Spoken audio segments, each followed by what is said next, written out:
आगामी लोकसभा चुनाव के लिए दिल्ली में बीजेपी ने 5 उम्मीदवारों की घोषणा की है। आम आदमी पार्टी ने भी कांग्रेस के साथ गठबंधन में अपने हिस्से की सीटों पर उम्मीदवार उतार दिए हैं। कांग्रेस पार्टी भी जल्द ही अपने कैंडिडेट्स का ऐलान कर सकती है। दिल्ली की सभी सीटें फिलहाल बीजेपी के पास हैं, लेकिन आप कांग्रेस के गठबंधन की वजह से आगामी चुनाव दिलचस्प हो सकता है। हाई प्रोफाइल निर्वाचन क्षेत्रों में से एक में 2 प्रतिष्ठित वकीलों के बीच मुकाबला होगा। प्रधानमंत्री से लेकर राष्ट्रपति तक अधिकांश न्यायाधीश और वरिष्ठ नेता इसी निर्वाचन क्षेत्र में रहते हैं। इस लोकसभा सीट की विविधता इसके अंतर्गत आने वाले इलाकों में देखी जा सकती है। दिल्ली में बीजेपी का अब तक का सबसे युवा चेहरा बांसुरी स्वराज, जो पूर्व केंद्रीय मंत्री और दिल्ली की पूर्व सीएम सुषमा स्वराज की बेटी हैं और पेशे से सुप्रीम कोर्ट की वकील हैं, उनका सामना एक अन्य वकील और 3 बार के विधायक सोमनाथ भारती से होगा। बांसुरी के पास अपनी मां और पिता से मिली राजनीतिक विरासत है। मां सुषमा स्वराज और पिता स्वराज कौशल दोनों प्रसिद्ध राजनेता रहे हैं।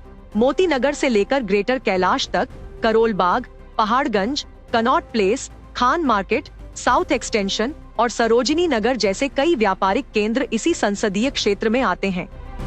लुटियंस दिल्ली, चाणक्यपुरी, आनंद लोक, वसंत विहार और ग्रेटर कैलाश जैसे पॉश आवासीय इलाके भी नई दिल्ली निर्वाचन क्षेत्र के अंतर्गत हैं। इन चुनावी क्षेत्रों में सरकारी कर्मचारियों को गेम चेंजर माना जाता है, लेकिन इस बार यहां वकील बनाम वकील की लड़ाई देखने को मिलेगी। 1998 में जब सुषमा स्वराज दिल्ली की मुख्यमंत्री बनी, तो वो सबसे कम समय यानी 52 दिनों के लिए इस सीट पर रहीं।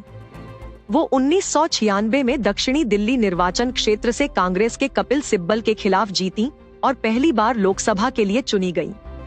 उस दक्षिणी दिल्ली निर्वाचन क्षेत्र के कई इलाके अब नई दिल्ली सीट के अंतर्गत आते हैं, जहां से बांसुरी पहली बार चुनाव लड़ेंगी।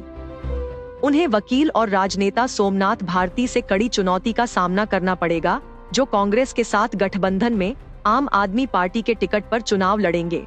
सोमनाथ भारती ने हाई प्रोफाइल मालवीय नगर विधानसभा से बीजेपी की पूर्व मेयर आरती मेहरा, शीला दीक्षित की कैबिनेट में मंत्री प्रोफेसर किरण वालिया और पूर्व डूसू अध्यक्ष नीतू वर्मा जैसे दिग्गजों को हराकर लगातार 3 बार चुनाव जीता था। भारतीय 2013 में अरविंद केजरीवाल की 39 दिनों की सरकार में भी मंत्री रहे, जब वो अपने विधानसभा क्षेत्र में नाइजीरियाई लोगों को लेकर आधी रात को हुई झड़प जैसे विवादों में आए थे। अभी वो दिल्ली जल बोर्ड के उपाध्यक्ष हैं। पश्चिमी दिल्ली निर्वाचन क्षेत्र में इस बार दिलचस्प लड़ाई है, क्योंकि पूर्व कांग्रेस सांसद महाबल मिश्रा को आम आदमी पार्टी ने मौका दिया है। महाबल के बेटे विनय मिश्रा द्वारका विधानसभा से आप के विधायक हैं, जिसका प्रतिनिधित्व शीला दीक्षित शासन के दौरान स्वयं महाबल ने किया था। 2009 में महाबल मिश्रा ने कांग्रेस के टिकट पर चुनाव लड़ा और पहली बार सांसद बने। 2022 के नगर निगम चुनावों से ठीक पहले महाबल कांग्रेस छोड़कर अरविंद केजरीवाल के साथ हो गए और अब वो आप कांग्रेस के संयुक्त उम्मीदवार के रूप में आम आदमी पार्टी के टिकट पर चुनाव लड़ रहे हैं। महाबल मिश्रा ने पार्षद के रूप में अपना सफर शुरू किया, तो इस बार उनकी राजनीतिक प्रतिद्वंदी श्रीमती कमलजीत सहरावत ने भी अपना राजनीतिक सफर नगर निगम से ही शुरू किया है। 2008 में मटियाला विधानसभा से अपना पहला चुनाव हारने के बाद वो बीजेपी की राज्य इकाई में सक्रिय रहीं। 2017 में उन्होंने अपना पहला चुनाव द्वारका वार्ड से जीता। इसी साल उन्हें साउथ एमसीडी का मेयर बनाया गया। 5 साल बाद 2022 में वो एक बार फिर एकीकृत एमसीडी के लिए पार्षद चुनी गयीं और पिछले साल एकीकृत एमसीडी की स्थायी समिति के सदस्य के रूप में नामांकित और चुनी गयीं।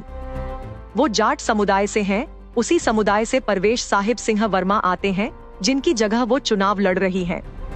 पश्चिमी दिल्ली इंद्रधनुषी सामाजिक समुदायों वाला एक दिलचस्प निर्वाचन क्षेत्र है। इसमें राजौरी गार्डन, सुभाष नगर, तिलक नगर और हरिनगर जैसे सिख बहुल क्षेत्र हैं। वहीं विकासपुरी, उत्तम नगर, द्वारका, पालम और मटियाला जैसे विधानसभा क्षेत्र हैं, जो अनधिकृत कॉलोनियां हैं और यहाँ कई राज्यों जैसे बिहार, हरियाणा, उत्तर प्रदेश और उत्तराखंड से की प्रवासी आबादी रहती है। नजफगढ़ जैसे कई गांव ऐसे भी हैं, जहां पारंपरिक जाट मतदाता हैं। इसलिए इस बार सिख और पंजाबी समुदाय तय करेंगे कि इस प्रतिष्ठित सीट पर कौन जीतेगा। दक्षिणी दिल्ली संसदीय क्षेत्र में 2 गुर्जर नेताओं और मौजूदा विधायकों के बीच दिलचस्प मुकाबला देखने को मिल सकता है। आपने तुगलकाबाद विधायक सहीराम पहलवान को मैदान में उतारा है, जो 3 बार के विधायक हैं। भाजपा ने दिल्ली विधानसभा में विपक्ष के नेता रामवीर सिंह बिधूड़ी को मैदान में उतारा है, जो काफी पुराने राजनेता हैं। ये 2013 में भाजपा में वापस आने से पहले कांग्रेस और एनसीपी सहित कई दलों में रहे। बिधूड़ी वर्तमान में बदरपुर निर्वाचन क्षेत्र से विधायक हैं। रामवीर सिंह बिधूड़ी ने अपने राजनीतिक करियर की शुरुआत 1970 के दशक में हरियाणा से भाजपा की छात्र शाखा एबीवीपी से की थी, लेकिन जल्द ही वो कांग्रेस पार्टी में शामिल हो गए और पूर्व पीएम इंदिरा गांधी के साथ काम किया। 1993 में जब दिल्ली विधानसभा का पहला चुनाव हुआ तो बिधूड़ी ने जनता दल के टिकट पर चुनाव लड़ा और निर्वाचित हुए। रामवीर बिधूड़ी 2013 में बीजेपी में शामिल हो गए और विधायक बन गए। 2015 में बिधूड़ी बदरपुर विधानसभा से बीजेपी के टिकट पर हार गए, लेकिन 2020 के चुनाव में उसी सीट से वापस जीत गए और विपक्ष के नेता बने। सहीराम पहलवान की बात करें तो उन्होंने 2007 में बीएसपी के टिकट पर पार्षद के रूप में शुरुआत की थी और 2012 में फिर से उसी पार्टी से पार्षद के रूप में चुने गए। 2014 में सहीराम तत्कालीन साउथ एमसीडी के डिप्टी मेयर बने और फिर उन्होंने चुनाव लड़ने के लिए अपनी मूल पार्टी बीएसपी छोड़ दी। वो एक ही निर्वाचन क्षेत्र से 2 बार चुने गए और मौजूदा सांसद रमेश बिधूड़ी के भतीजे विक्रम बिधूड़ी को हराया।